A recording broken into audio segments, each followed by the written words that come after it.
Сохраним память о подвиге героев Великой Отечественной войны. Мусалим Каримович, добровольно ли вы отправились на фронт или по призыву? На фронт отправились в 1944 году по призыву. Сколько лет вам было, когда началась Великая Отечественная война? Только было еще 15 лет.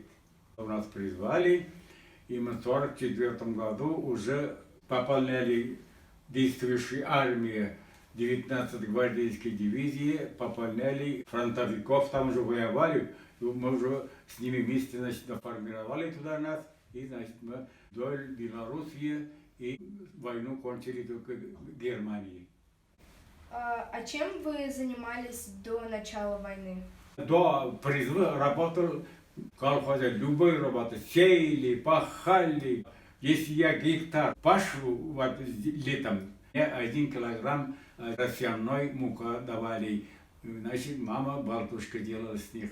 Все зиму работали на молотилке там, молотили это зерно.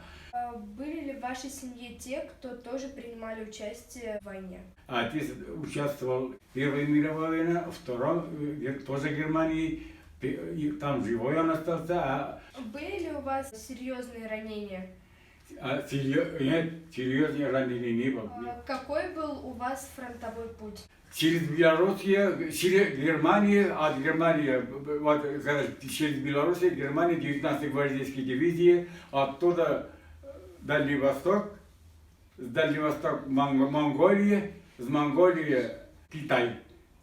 Освободили Харбин, освободили Шэньчжун, освободили Мулден, освободили Далян. Потом уже 7 лет в Порт-Артуре я прослужил за нашу Родину. Как и где вы встретили День Победы? День Победы встретил в Германии и Порт-Артуре. Какие награды вы получили?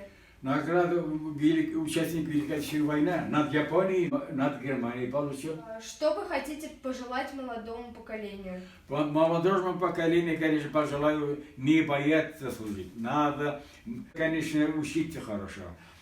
И очень надо дисциплинированно держать себя. Курить не надо, конечно.